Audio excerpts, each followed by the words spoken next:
Hello दोस्तों, नमस्कार। आपका स्वागत है इस प्यारे से YouTube channel Mukesh tech education में। आज हम लोग का टॉपिक क्या है? प्रकाश का विवर्तन। ठीक है, तो प्रकाश का विवर्तन क्या होता है, कैसे होता है, इसका क्या डेरिवेशन होता है, इसके लिए पथांतर क्या होता है, तो सारी चीज़ें आज हम लोग समझने वाले हैं। तो देखिए, पूरा लेक्चर आप लोग देखिएगा। पूरा लेक्चर देखने के बाद इतना ही उम्मीद रखिए कि आपके किसी भी प्रकार का डाउट यहाँ पर नहीं रहेगा, क्योंकि वीडियो में कुछ अलग ही ढंग से बताया जाता है, आपको पता ही होगा। क्योंकि आप जितने भी लेक्चर देखे होंगे आपको ऐसा लग रहा होगा कि वीडियो में कुछ अलग ही बताया जा रहा है। तो आप यहाँ पर देखिए, अगर कहीं पर अगर मान लीजिए डाउट भी आता है तो नीचे कमेंट बॉक्स में अपने डाउट को मेंशन कर दीजिएगा, ताकि आपके कॉन्सेप्ट को हम क्लियर कर सकें। ठीक है, देरी न करते स्टार्ट करते हैं।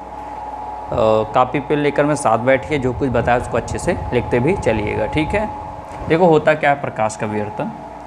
मान लेते हैं अपने पास एक सोर्स ऑफ लाइट है, ठीक है, यानी एक प्रकाश स्रोत है।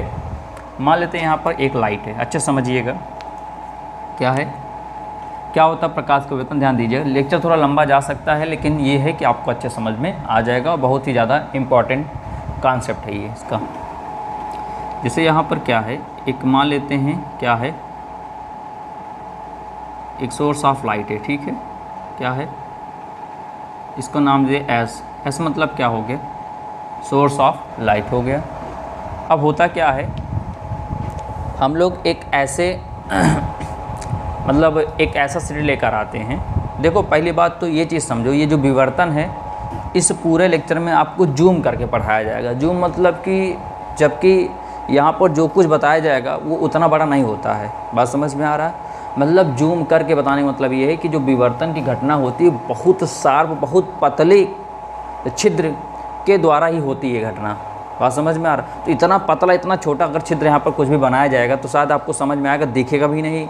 इसलिए यहाँ पर समझो उसको जूम करके बताया जा रहा है, ताकि आपको समझ में आ जाए। बात समझ में आ रहा है? पहली बात ये होती है। ठीक है, अगर मान लो हम इतना बड़ा कहीं छिद्र बनाते हैं समझाने के लिए, तो इतना बड़ा छिद्र नहीं होता, वो नॉर्मल से एकदम हल्का से, एकदम हल्का, जितना हल्का हो सके उतना हल्का सा क्या होता है, छिद्र होता है। अब उतना हल्का बना देंगे तो आपको दिखेगा नहीं, समझ में आएगा नहीं। इसलिए जो यहाँ बनाएंगे समझना उसका क्या है, जूम करके आपको दिखा रहे हैं। ठीक है, अब मान लेते हैं यहाँ पर एक हम लोग कार्ड ले आते हैं। कार्ड क्या, कुछ भी मान लो एक हम लोग मान लो यहाँ पर कोई कुछ भी ले लेते हैं। जैसे यहाँ पर क्या है, मान लो हमने ये ले लिया एक प्रकार का। आप देख सकते हो इसके आर पार, आप देख लीजिए, इसके आर पार आप देख सकते हो कुछ भी आपको नहीं दिखेगा। बात समझ में आ रहा है? अब यहीं पर कहीं पर एक हम लोग क्या बना देते हैं, होल। क्या बना देते हैं, यहीं पर होल बना देते हैं। तो ऐसे में इसको बना देता हूँ यहाँ पर। बात समझ में आया? यहाँ पर ये मान लो ये हो गया आपका, ठीक है, ये होल। ठीक है, यहाँ पर एक होल बना दिया। अब इतना बड़ा होल नहीं होता, मैंने अभी आपको बताया विवर्तन वाला चैप्टर समझो, आपको हम जूम करके पढ़ा रहे हैं। ठीक है, बल्कि ये हल्का सा इतना है, इतना पतला, इतना शार्प, इतना एकदम तीक्ष्ण छिद्र होता है। बात समझ में? वहाँ से प्रकाश गुजरता है। अब होता क्या है, हम सभी लोग जानते हैं जो प्रकाश होता है वो सीधी रेखा में गति करता है। इतना तो हम लोग पढ़े होंगे कि जो प्रकाश होता है वो क्या होता है, प्रकाश सदैव क्या होता है, सीधी रेखा में प्रकाश सदैव क्या होता है, सीधी रेखा में क्या करता है, गति करता है। क्या करता है, गति करता है। ठीक, अब मान लिया इसी तरह एक बोर्ड और लगा दिया यहाँ पर, इस तरह एक बोर्ड और लगा दिया। ध्यान समझिएगा। ठीक है, तो अगर हम लोग जानते हैं जो लाइट ऑफ सोर्स है, जो प्रकाश है, यहाँ से जो प्रकाश निकलेगा तो सीधी रेखा में गति करता है। और यहाँ पर एक कार्डबोर्ड लगाया गया है, जहाँ पर इसको क्या कर दिया गया है, एक छिद्र कर दिया गया है। तो अगर प्रकाश ऐसे गुजरता है सीधी रेखा में, क्या होता है, अगर प्रकाश ऐसे सीधी रेखा में गुजरता है तो जाहिर सी बात है कि इसी तरह इतना ही छिद्र सेम एकदम यहाँ पर, इसी तरह सेम यहाँ पर, इसी तरह सेम क्या होना चाहिए, यहाँ पर आपको प्रकाश दिखना चाहिए। बात समझ में आ रहा है कि अगर लाइट ऑफ सोर्स यहाँ से प्रकाश निकला और प्रकाश सीधी रेखा में गति करता है तो यहाँ पर आया और इससे भीतर होते हुए एकदम इसी साइज का यहाँ पर क्या लाइट अप होना चाहिए। यार यहाँ पर क्या होना चाहिए, चमक सा आपको दिखना चाहिए। और कहाँ कितनी चमक दिखनी चाहिए, जितना आकार इसका है उतने आकार पर चमक दिखना चाहिए। बात समझ में है ना। अगर एक कार्ड हो गया, ऐसे आप मान लो कोई टार्च भी जलाते हो तो उस होल से होकर जितना होल होता है उसी होल पर जाकर उतने ही होल की आकृति करके वहाँ पर चमक दिखना चाहिए। लेकिन आप देखते हो क्या होता, वास्तव में क्या होता है, वास्तव में ये होता है कि इस होल के अगल बगल भी आपको फैला हुआ प्रकाश दिखेगा। ये अगल बगल भी क्या दिखेगा, प्रकाश दिखेगा। जबकि वास्तव में क्या है कि अगर ये क्या था आपका, ये समझो एक बोर्ड है, कार्डबोर्ड है, यहाँ पर होल किया, अब हमने यहाँ से प्रकाश स्रोत जलाया, यहाँ से टार्च को मैंने मान लो प्रकाश स्रोत टार्च हो गया, यहाँ से ऑन किया, अब जितना होल है ये उतने होल पर जाकर आगे मैं ऐसे मान लो कोई रख देता हूँ, मान लो मैं यहाँ पर कोई एक दूसरा कार्ड रख दिया तो उतने ही होल का यहाँ पर लाइट यानी प्रकाश दिखना चाहिए। लेकिन होता क्या है, जितना ये होल होता है उससे और थोड़ा बड़ा, यानी उतना बड़ा नहीं, यानी उससे और थोड़ा बड़ा क्या होता है, प्रकाश फैला हुआ आपको दिखता है। बात समझ में आया। और ये होता क्या है, यहाँ के ये जो दिख रहा है इसके किनारों से क्या होता है, प्रकाश मुड़ जाता है। इसके किनारों से क्या होता है, प्रकाश, ये जो आपको छिद्र दिख रहा है इस छिद्र के किनारों से क्या होता है, प्रकाश, इस छिद्र से किनारे क्या होता है, प्रकाश मुड़ जाता है। बात समझ में आया। और यही किनारों से क्या होता है, यही किनारों से प्रकाश का मुड़ना ही क्या कहलाता है, विवर्तन कहलाता है, बेंडिंग ऑफ लाइट, यानी प्रकाश का मुड़ना। बात समझ में आया। और भी आप देख सकते हो क्या कि अगर मान लो कोई लाइट ऑफ सोर्स है, मान लो यही है, अभी फिर से ये ऐसे, ठीक है, यहाँ पर मान लो आप एक बॉक्स रख देते हो, ऐसा बॉक्स, आप ऐसा बॉक्स रख देते हो, ठीक, तो होता ये है, और यहाँ पर एक क्या लगा देते हैं, एक पर्दा लगा देते हैं, ठीक। अब जब इससे प्रकाश गुजरा तो होता ये है, प्रकाश सीधी रेखा में चलता है, तो जितना बॉक्स है वहाँ तक, तो यानी यहाँ से लेकर यहाँ तक, देखो बॉक्स इतना है ना, देखो यहाँ से लेकर यहाँ तक आपको डार्क दिखेगा, यानी यहाँ पर प्रकाश नहीं दिखेगा। बात समझ में आ रहा है। क्योंकि भाई क्यों नहीं दिखेगा, क्योंकि ये बॉक्स क्या है, अपारदर्शी है, जिससे प्रकाश आर पार नहीं हो सकता है। तो होता ये है, अगर यहाँ बॉक्स हम रख देते हैं, जब ये प्रकाश सीधी रेखा में गति करता है इसी बॉक्स पर टकरा जाता है, आर पार नहीं हो जाता, तो इसके जस्ट सामने जस्ट जो पर्दा होगा उसके जस्ट एरिया, जो उसके सामने बॉक्स का जस्ट जो एरिया होगा वो क्या होगा, आपको डार्क दिखेगा, यानी वहाँ पर प्रकाश नहीं दिखेगा। लेकिन वास्तव में क्या होता है कि यहाँ पर हल्का फुल्का क्या होता है, प्रकाश आपको, ज़्यादा नहीं, हल्का फुल्का प्रकाश क्या होता है, आपको दिख जाता है। दिखा क्यों, क्योंकि क्या होता है, ये जो कोना दिख रहा है इस कोने से प्रकाश क्या हो जाता है, बैंड हो जाता है, इस कोने से क्या होता है, प्रकाश बैंड हो जाता है। यानी क्या होता है, ये इसको बोलते हैं अवरोध, क्या बोलते हैं, अवरोध बोलते हैं। और अवरोध के किनारों से क्या होता है, प्रकाश मुड़ जाता है, और अवरोध के किनारों से प्रकाश मुड़ना ही क्या कहलाता है, विवर्तन कहलाता है। बात समझ में आया, क्या कहलाता है, विवर्तन कहलाता है। बात क्लियर हो गई। और आप लोग ये भी देखा होगा, होता क्या है कि जैसे हमारी ये बॉडी है और प्रकाश हमारे जब पीछे, हमारे पीछे वाले पार्ट पर पड़ता है, तो होता क्या है, हमारी बॉडी से प्रकाश तो आर पार हो नहीं पाता है, तो होता क्या है, प्रकाश हमारी बॉडी पर टकराता है पीछे की तरफ, और प्रकाश आर पार तो हो नहीं पाता, तो इसीलिए उसकी क्या बन जाती है, ज़मीन पर क्या बन जाती है, उसकी छाया बन जाती है। क्या बन जाती है, उसकी छाया, यानी प्रतिबिंब बन जाती है। बात समझ में आ रहा है। तो बहुत सारे एग्जाम्पल हैं विवर्तन के, समझने योग्य, समझना है, बहुत सारे एग्जाम्पल होते हैं। इसलिए आप लोग क्या देखा होगा, हवाई जहाज़ जिसको बोलते हैं एरोप्लेन, क्या देखा होगा, एरोप्लेन। तो एरोप्लेन क्या होता है, जब समझो ध्यान से, जब एरोप्लेन क्या होता है, जब बहुत ऊंचाई पर होगा, क्या होगा, बहुत ऊंचाई पर होगा, तो उसकी छाया नहीं बनती है ज़मीन पर। जब एरोप्लेन कभी बहुत ज़्यादा ऊंचे पर होता है तो उसकी छाया नहीं बनती। एरोप्लेन हो गया, या कह सकते हैं क्या नाम है, कोई पंछी हो गया, तो वो जब बहुत ज़्यादा ऊंचाई पर उड़ता है तो उसकी छाया नीचे नहीं बनती है। बात समझ में आ रहा, क्या होता है, नहीं बनती है।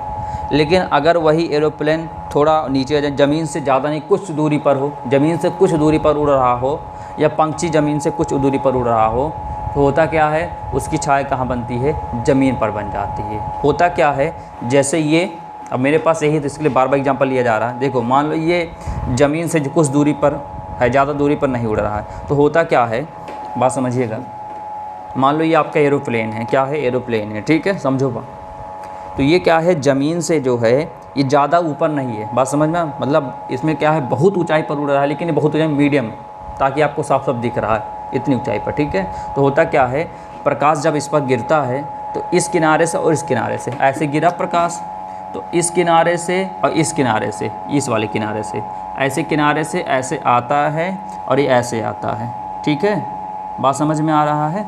बस यहीं तक, ज़्यादा नहीं, केवल यहीं तक क्या होता, ये ऐसे आता है और एक ऐसे आता है। मैंने क्या बताया, जब एरोप्लेन ज़मीन से ज़्यादा दूरी पर ना हो तो होता क्या है, यहाँ पर प्रकाश, ये मान लो आपका एरोप्लेन है, इधर प्रकाश आया, इधर प्रकाश आया, दोनों ऐसे आया और ज़मीन पर मिल गया, यानी एक दूसरे पर कहीं पर एक दूसरे पर ऐसे टच नहीं कर पा रहे हैं। क्यों नहीं टच कर पा रहे हैं, क्योंकि इससे पहले क्या मिल जा रही है, आपकी ज़मीन मिल जा रही है। ज़मीन मिल गया, इससे उसका क्या बनता है, छाया बनती है। क्या बनती है, छाया बनती है।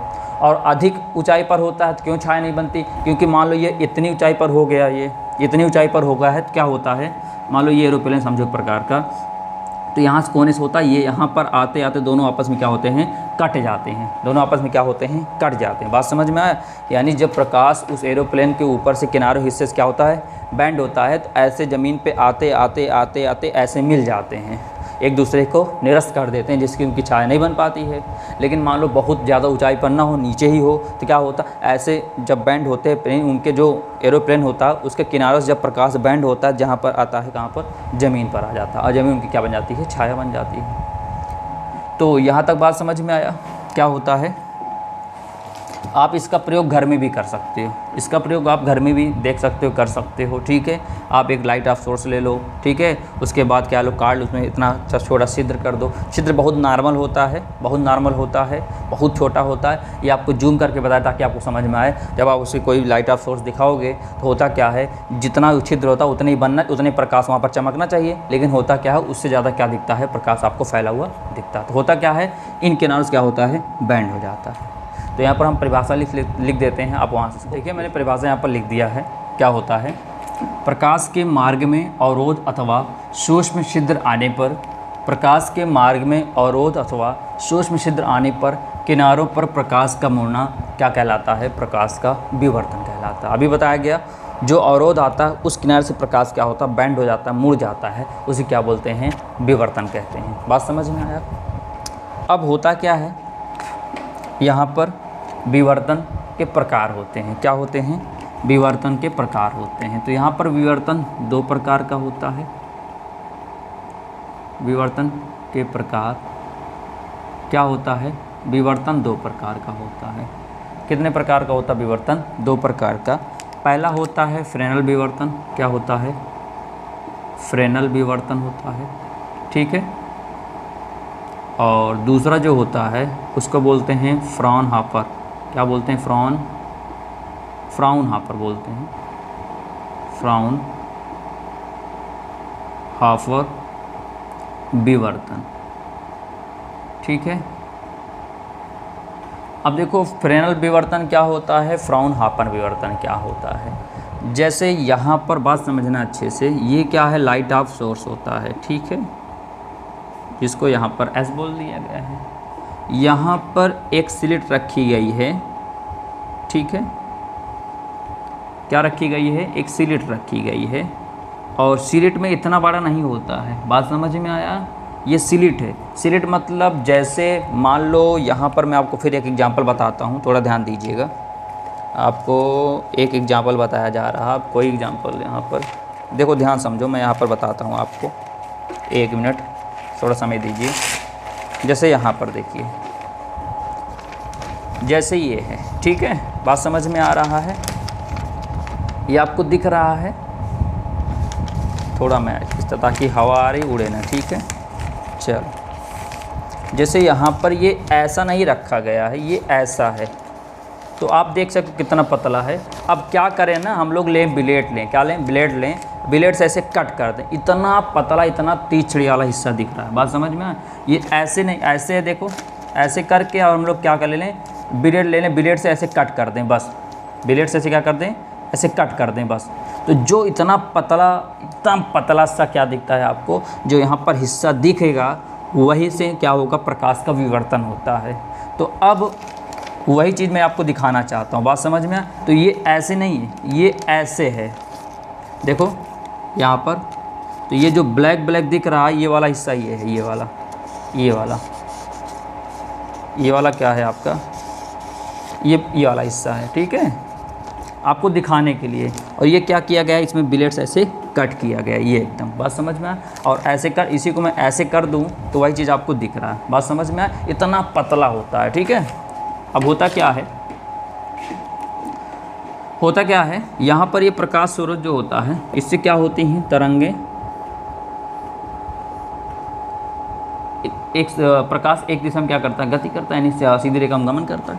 तो यहाँ पर ये करता है, ये जो डॉट डॉट बना रहा हूँ ना, ये क्या होता, इससे असंख्य प्रकाश स्रोत निकलती हैं, बहुत सारी प्रकाश स्रोत निकलती हैं, ठीक है।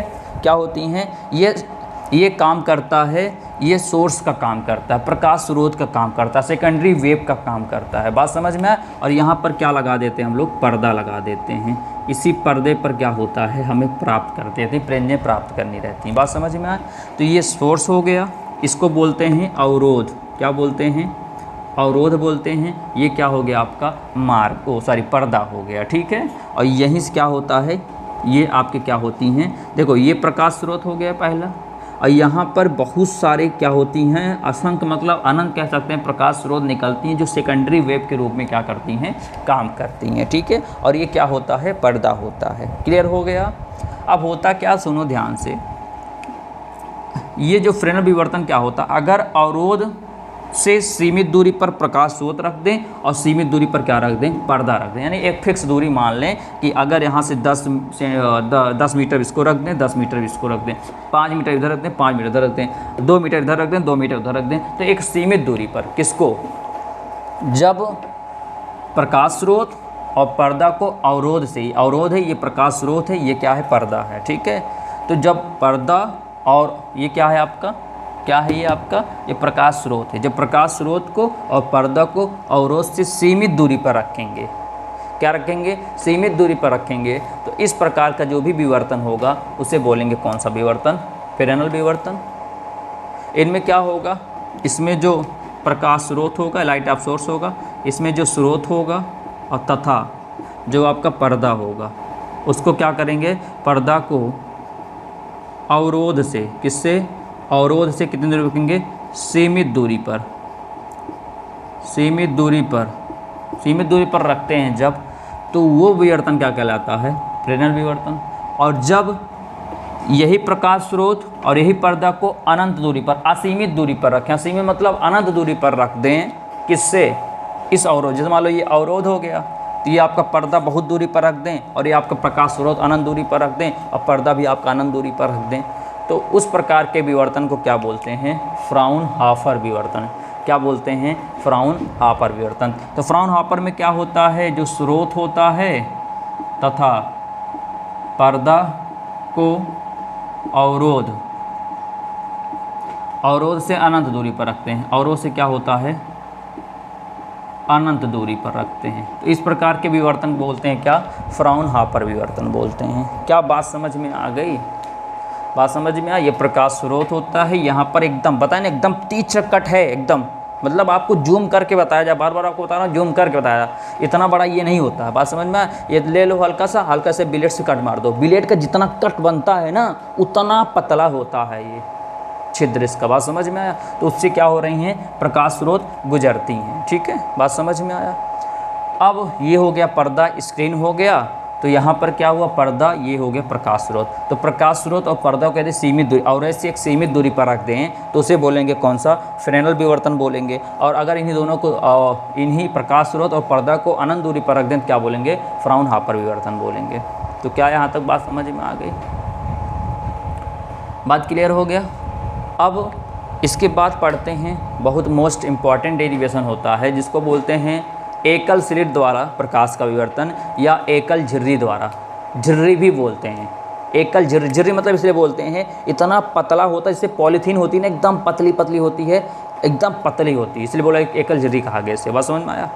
तो अभी एंग वाले में क्या पढ़े थे हम लोग, द्विरेखा छिद्र प्रयोग पढ़े थे, इसमें क्या पढ़ोगे, एक रेखा छिद्र प्रयोग, यानी एक स्लिट के द्वारा प्रकाश का विवर्तन या एकल झिरी द्वारा प्रकाश विवर्तन या एकल छिद्र द्वारा प्रकाश का विवर्तन, तीनों नाम एक ही होता है। तो इसको नोट कर लीजिए, हम लोग स्टार्ट करते हैं। ध्यान समझिएगा, आपके सारे डाउट्स क्लियर हो जाएंगे। ठीक, चलिए डियर स्टूडेंट्स, बात करते हैं एकल झिरी द्वारा विवर्तन। ध्यान समझिएगा, अगर चित्र को समझ जाएंगे तो आप लोग कर लेंगे, कहीं पर आपको प्रॉब्लम नहीं आएंगी। ठीक है, देखो होता क्या है, इनका चीज़ समझिए अच्छे से।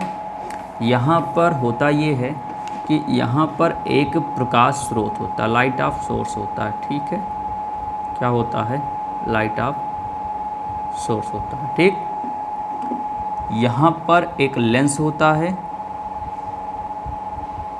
कॉनकेव होता है, जिसको हम लोग क्या बोलते हैं, एक यहाँ पर उत्तल लेंस होता है। ठीक है, अब होता क्या है, यहाँ से प्रकाश किरण इस पर आपतित होती है। ठीक, तो जानते हो इस लेंस से क्या होता है, ये प्रकाश किरण सीधी हो जाती है, सीधी रेखा में गति करती है। ठीक,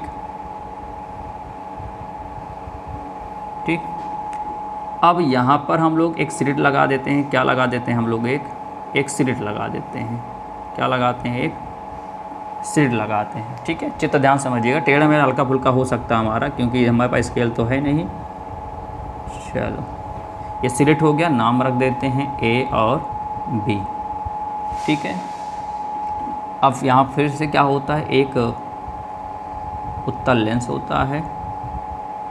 अब प्रकाश किरणें यहाँ पर सीधी रेखा में चलती हैं। उसके बाद होता क्या है, यहाँ पर क्या होता है, एक पर्दा होता है। यहाँ पर ये क्या होती हैं, एक पॉइंट पर जाके मिल जाती हैं। ठीक है, जिसका नाम क्या रख देते हैं, ओ रख देते हैं। ठीक, एक प्रकाश स्रोत है, ये क्या है, उत्तल लेंस है। ये दो प्रकाश किरणें क्या हुई, इस पर आपतित हुई। ठीक है, यानी प्रकाश किरण क्या हो रही है, आपतित हो रही है। और यहाँ से क्या हुआ, दोनों जाकर क्या होता है, इस लेंस के माध्यम से जाते हुए कहाँ पर मिलती हैं, ओ पर मिल जाती हैं। ठीक, अब होता क्या है, इसका पर्दे का नाम रख देते हैं एम और एन। अब आप लोग जानते हो, क्या जानते हो, अब इतना बड़ा नहीं होता है चित्र, बात समझ में, इतना बड़ा ये नहीं होता, अब केवल आपको यहाँ पर समझाने के लिए है। ठीक है, तो आप लोग जानते हो, यहाँ अगर हम लोग जाने, ये स्लिट हो गया आपका, क्या हो गया आपका, स्लिट है। तो आपको बताया गया था यहाँ पर असंख्य प्रकाश स्रोत होते हैं। ठीक है, और इनका नाम रख देते हैं, यहाँ से लेकर यहाँ तक की दूरी को हम लोग क्या मान लिए हैं, ए मान लिए हैं। ठीक है, तो एक प्रकाश स्रोत है, इससे निकलने वाली तरंग, ठीक है, इससे निकलने वाली तरंग, एक स्लिट जिसकी चौड़ाई ए है, इसकी लंबाई कुछ भी बोलो ए है। ठीक है, उससे निकलने प्रकाश स्रोत झिर्री से विवर्तित होकर पर्दा एमएन पर प्रतिरूप, विवर्तन प्रतिरूप को प्रदर्शित करती है। ठीक है, तो यहाँ पर मान लेते हैं, यहाँ पर क्या है, बिंदु P है। तो A के द्वारा बिंदु P पर क्या होगा, ध्यान दो, ये यहाँ पर बिंदु A के, यानी इस तरंग का A के कारण बिंदु P पर क्या है, यहाँ पर तरंग देखते हैं, और इस B के कारण क्या करते हैं, इस पर हम लोग तरंग देखते हैं। ठीक है, बात को समझो अच्छे से। ठीक, एक एक पॉइंट टू पॉइंट समझिएगा। यहाँ पर जो प्रकाश तरंग ए से चल रही है वही प्रकाश तरंग बी से चल रही है, और यहाँ पर जहाँ तक ए चलेगी वहीं तक बी यहाँ तक आ गई। यानी देख रहे हो, यहीं से चलना यहाँ तक आई, फिर यहाँ पर आ गई, बी से चली यहाँ पर चली, फिर यहाँ पर आ गई। तो यहाँ तक पहुँचने में इनमें कोई भी कला नहीं आ रहा, यानी इनमें किसी भी प्रकार का अंतर नहीं दिख रहा है। यानी यहाँ पर कलांतर कितना आ रहा है इस वक्त, यहाँ पर ओ पर कलांतर कितना आ रहा है, शून्य आ रहा है। यानी यहाँ पर किसी भी प्रकार का पथांतर नहीं दिख रहा है, पथ का कोई भी अंतर आपको नहीं दिख रहा है। यहाँ पर किसी भी प्रकार का पथ का क्या दिख रहा है, पथांतर आपको क्या दिख रहा है, यहाँ पर शून्य दिख रहा है। जब पथांतर शून्य दिखेगा तो यहाँ पर ओ पर आपको क्या मिलेगा, यहाँ पर मिलेगा आपको दीप्त प्रिंज प्राप्त होगा। क्या प्राप्त होगा, यहाँ पर आपको दीप्त प्रिंज प्राप्त होगा। क्या प्राप्त होगा, दीप्त प्रकाश प्राप्त होगा। और इसी दीप्त को विवर्तन की भाषा में बोलते हैं क्या, केंद्रीय उच्चिष्ट। क्या बोलते हैं, केंद्रीय उच्चिष्ट बोलते हैं। क्या बोलते हैं, केंद्रीय उच्चिष्ट बोलते हैं। ठीक है, चित्र समझ में आ गया होगा। एक प्रकाश स्रोत है, ठीक है, ये एक उत्तल लेंस रखा गया है, इससे चलने वाली प्रकाश तरंगें क्या होती हैं, इस झर्री से विवर्तित होकर पर्दा एमन पर क्या होती हैं, विवर्तन का प्रतिरूप दिखाती हैं। ठीक है, जहाँ पर ए और बी जो तरंगें निकल रही हैं उनमें किसी भी प्रकार का पथांतर नहीं हो रहा है, यानी पथ में अंतर नहीं आ रहा है, जिससे बिंदु ओ पर क्या हो रहा है, केंद्रीय उच्चिष्ट प्राप्त हो रहा है, जिसको हम लोग क्या कहते हैं, दीप्त प्रिंज प्राप्त हो रहा है। बात समझ में आया। और यहाँ पर देखो, किस पर, यहाँ पर देखो ध्यान से, पी पर देखो। अब होता क्या, ध्यान रखो कैसे हम लोग निकालते हैं, कैसे समझते हैं। ठीक है, यहाँ पर ए से पी तक चला तो इनका देखो पथ, बी से पी तक चला इनका पथ देखो। तो हम जानते हैं पथांतर कैसे करते हैं, यहीं पर क्या करेंगे, इनको ऐसे मिला देंगे। ठीक है, तो ये हो गया आपका 90 डिग्री हो गया। ठीक है, अब बात समझो ध्यान से, यहाँ पर नामकरण ए बी सी करण यहाँ पर सी कर देते हैं। ठीक है, बात समझ में आया। अब देखो ए से प्रकाश तरंग जो चली और बी से यहाँ पर जो निकल रही प्रकाश तरंगें एक ही साथ चल रही हैं, इनमें देख रहे हो किसी प्रकार का पथ का अंतर नहीं दिख रहा है, तो वहाँ पर 0 हो गया, जिससे वहाँ पर दीप्त प्रकाश उत्पन्न होगा, यानी केंद्रीय उच्चिष्ट नाम होता है इसका, केंद्रीय उच्चिष्ट भी कहते हैं। ठीक है, अब यहाँ पर देखो ए से पी और बी से पी, इन देखो पथ में आपको अंतर दिख रहा है। अंतर कहाँ दिखा, ये मैं इसको थोड़ा डार्क कर देता हूँ, ये हिस्सा, यही होता है क्या, इतने का अंतर है, यानी ए से पी और बी से पी में इतने का अंतर है, इसके पथ में अंतर, यानी इसी बी सी को निकालना है। बात समझ में आया। हम जानते हैं ये क्या होता है, यहाँ से थीटा होता है, तो ये कितना होगा, ये भी कितना हो जाएगा, थीटा हो जाएगा। अब इतना तो पता होगा, अगर ये थीटा एंगल ड्रॉ हो रहा है तो ये भी क्या होता है, थीटा होता है। ठीक, अब ध्यान समझो एक एक पॉइंट को अच्छे से, फिर से मैं रिपीट करता हूँ बातों को। एक प्रकाश स्रोत था, ठीक है, जिससे निकलने वाली प्रकाश तरंगे स्लिट जिसकी चौड़ाई a है, उस झर्रे से विवर्तित होकर पर्दा mn पर विवर्तन का प्रतिरूप प्रदर्शित करती हैं। बात समझ में आया। अब मैंने ये कहा जो A से तरंगे चलती हैं और जो B से तरंग निकल रही हैं, यानी जो A और B, ये स्लिट है ना A B, जो A और B से निकल रही हैं दोनों एक साथ चल रही हैं, यहाँ पर किसी भी प्रकार का पथांतर आपको नहीं दिख रहा है। तो उस केस में इस बिंदु पर केंद्रीय उच्चिष्ट प्राप्त होगा, यानी दीप्त प्रिंज प्राप्त होगी। और यहाँ पर देखो A से P देखो, B से P देखो, इनमें आपको क्या निकालना, पथांतर। तो जाहिर सी बात है आपको साफ साफ नज़ारा दिख रहा है।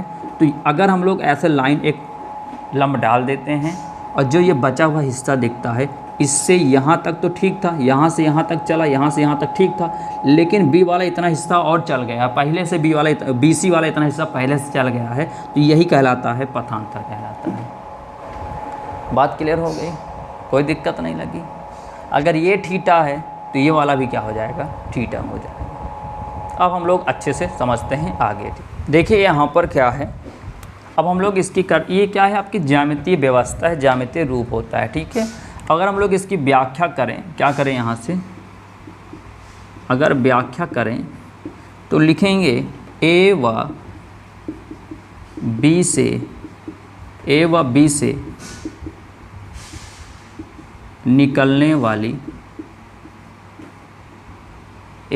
निकलने वाली तरंगों का पथांतर। पहले ए व बी से निकलने वाले कितने पथांतर क्या निकलेगा, ए व बी से निकलने वाले तरंगों का पथांतर। तो यहाँ पर पथांतर है क्या, बी सी है, तो यहाँ लिखते हैं पथांतर बी सी बराबर। अब यहाँ पर पथांतर हम लोग यहाँ से क्या मान लेते हैं, लैम्डा मान लेते हैं। क्या मानते हैं हम लोग, लैम्डा मान लिए। ठीक है, तो ए व बी से निकलने वाली जितनी भी तरंग हैं उनका जो पथांतर वो कितना है, लैम्डा है। कितना है, लैम्डा है। इसका मतलब ए से बी यानी संपूर्ण इस वाले हिस्से पर ये जो संपूर्ण स्लिट दिख रही है, यानी पथांतर दिखा, संपूर्ण पथांतर कितना हो जाएगा आपका, लैम्डा हो जाएगा। तो यहाँ पर लिखते हैं संपूर्ण पथांतर कितना हो जाएगा, ए से बी तक जो संपूर्ण पथांतर लग रहा कितना हो जाएगा, लैम्डा हो जाएगा। यहाँ तक बात समझ में आया, कितना हो जाएगा, लैम्डा हो जाएगा। ठीक है, अगर इसी पथांतर को हम लोग हाफ कर दें, हाफ मतलब क्या, अगर इसी पथांतर का हम लोग आधा कर लें, जो पथांतर दिख रहा है इसी का हम लोग अगर आधा हिस्सा देखेंगे तो क्या हो जाएगा, लैम्डा बाई 2 हो जाएगा। क्या हो जाएगा, लैम्डा बाई 2 हो जाएगा। यानी क्या आपको बताया गया है, यहाँ से ये क्या होती है, बहुत सारे सेकेंडरी वेव का ये काम करती हैं, यानी स्रोत का काम करता है। तो अगर ये यहाँ से लेकर यहाँ तक कुल टोटल लैम्डा है, तो अगर हम लोग इसको यहाँ पर ले लेते हैं 20 से, अगर हम लोग इसका 20 से कर दिए तो ये क्या हो जाएगा, जाहिर सी बात है लैम्डा बाई 2 हो जाएगा। क्यों, क्योंकि यहाँ पर मान लेते हैं 1 है, मान लेते हैं यहाँ पर 100 है। ठीक, तो 1 है, यहाँ पर 100 है। अगर मैं यहाँ पर ले लिया कितना, 20 ले लिया, यहाँ पर ले लिया 60, तो बताओ इसके लिए कितना निकलेगा पथांतर, इसके लिए कितना निकलेगा पथांतर। बात हुई, इसका आधा हो गया तो लैम्डा बाई 2, इसका आधा हो गया तो लैम्डा बाई 2 हो गया। तो ऐसे ही अगर हम लोग अर्ध तरंग की बात करें, अर्ध की बात करते हैं, किसकी बात करते हैं, अर्ध की बात करते हैं, अर्ध भाग के पथांतर की बात करें, किसके, अर्ध भाग के अगर हम लोग पथांतर की बात करें तो कितना आ जाएगा, लैम्डा बाई 2 आ जाएगा। बात समझ में आया। संपूर्ण ए बी का जो पथांतर होगा वो लैम्डा है। अगर उसी ए बी का अगर हम लोग कोई मान लो 10वां भाग ले लिए, उधर से हम लोग 60वां भाग ले लिए, अगर उधर से मैं 25वां भाग ले लूँ, इधर से मैं 17वां भाग ले लूँ, तो क्या होगा, उस केस में क्या हो जाता है, लैम्डा का आधा हो जाता है। तो क्या हो जाएगा, लैम्डा बाई 2 हो जाएगा। ठीक है, यहाँ तक बात समझ में आ गई। तो यहाँ पर आप देख रहे हो, इसके यहाँ पर इससे यहाँ पर क्या हो रहा है, पथ में अंतर आ रहा है। तो यहाँ पर बिंदु P पर क्या प्राप्त होगा, निम्निष्ठ प्राप्त होगा। अतः बिंदु P पर क्या प्राप्त होगा, निम्निष्ठ प्राप्त होता है। जब कहीं पर किसी प्रकार का आपको पथ में अंतर अगर दिख जाता है तो वहाँ पर क्या प्राप्त होता है, निम्निष्ठ प्राप्त होगा, जिसको हम लोग यहाँ पर क्या बोलेंगे, निम्निष्ठ बोलेंगे, या हम लोग बोलेंगे अदीप्त। दो नाम होता है, क्या होता है, अदीप्त बोलते हैं, या इसी को क्या कहते हैं, निम्निष्ठ। क्या बोलते हैं, निम्निष्ठ भी कहते हैं। ठीक है, बात समझ में आया। अब यहाँ तक बातें हो गई क्लियर, सब कुछ समझ में आ गया कि यहाँ पर पथांतर क्या होता है और अर्धभाग के लिए पथांतर क्या होता है। ठीक, अब यहाँ पर देखो, हमको पथांतर नहीं BC तो निकालना ही निकालना है। अब होता क्या है, आपको एक त्रिभुज दिख रहा होगा, समकोण त्रिभुज। या आपको क्या दिख रहा होगा, समकोण त्रिभुज, साफ साफ आपको दिख रहा होगा समकोण त्रिभुज। यहाँ से क्या आपको ACB दिख रहा है, तो लिख देते हैं यहाँ से त्रिभुज ACB में क्या दिख रहा होगा, अगर ये थीटा है तो इसके जस्ट सामने वाला क्या होता है, परपेंडिकुलर होता है। और ये जो 90 अंश होता है 90 डिग्री, इसके जस्ट सामने वाला क्या होता है, कर्ण होता है। इतना आप लोग पता होगा। ठीक है, यहाँ पर ये होता है 90 डिग्री, तो इसके जस्ट सामने वाला होता है हमेशा कर्ण होता है। और जो यहाँ पर थीटा दिया होता है उसके सामने वाला क्या होता है, परपेंडिकुलर होता है, यानी क्या होता है, लंब होता है। अब बताओ, आपको लंब पता है और आपको कर्ण पता है, तो बताओ लंब और कर्ण किस में आता है, साइन थीटा में आता है। किस में आता है, साइन थीटा में। बात लॉजिक समझे ना, यहाँ पर साइन थीटा ही क्यों लिया जा रहा है, बात समझ रहे हो। यहाँ पर देखो, यहाँ पर क्या है, ये 90 डिग्री है, इसके सामने वाला क्या होता है, कर्ण होता है। तो ये क्या हो गया, थीटा है, तो थीटा के सामने वाला क्या होता है, हमेशा परपेंडिकुलर होता है, लंब होता है। तो अब बताओ, आपको लंब पता है और आपको कर्ण पता है, क्योंकि यहाँ पर साफ साफ इस त्रिभुज में जो दिया समकोण त्रिभुज, उसमें बात की जा रही है थीटा सामने वाला क्या है, यहाँ पर लंब है, और 90 अंश वाले सामने क्या है, कर्ण है। तो लंब और कर्ण किससे मिलता है उसमें, साइन थीटा में। तो यहाँ लिखते हैं हम लोग क्या, यहाँ से ले लेते हैं क्या, साइन थीटा ले लेते हैं। और साइन थीटा क्या होता है, लंब बटे कर्ण होता है। तो लंब क्या है आपका, थीटा हमें देखो, ये तो है लंब, यानी लंब हो गया BC अपॉन, और कर्ण क्या हो गया आपका A हो गया। अब यहाँ से BC निकालना, क्योंकि पथांतर है तो BC से निकाल लो यहाँ से, तो हो जाएगा A साइन थीटा। ये आपको प्राप्त हो गया। तो क्या यहाँ तक बात समझ में आया, पथांतर कितना आया, BC बराबर A साइन थीटा। अब बात समझ में आया साइन थीटा क्यों लिया गया है, इसके कारण। क्लियर हो गया।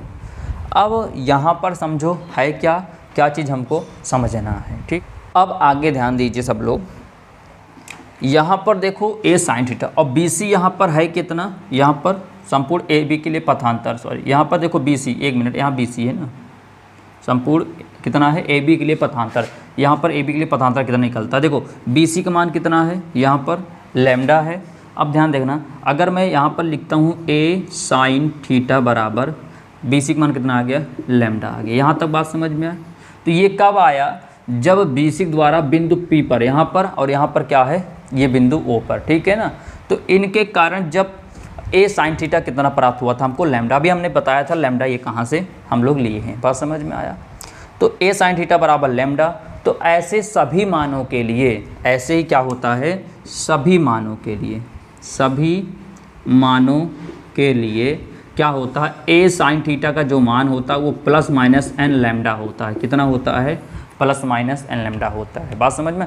एक ही उच्चिष्ट या एक ही निम्निष्ट के लिए नहीं देखा जाता है। क्यों, क्योंकि जाहिर सी बात है, यहाँ पर अगर हम लोग देखेंगे तो ऐसा नहीं है कि ये ऊपर भी बन सकता है, नीचे भी बन सकता है। बात समझ में आ रहा है। यानी बिंदु P यहाँ भी हो सकता है, बिंदु P यहाँ भी हो सकता है, बिंदु P कहीं भी हो सकता है, ऐसा नहीं है।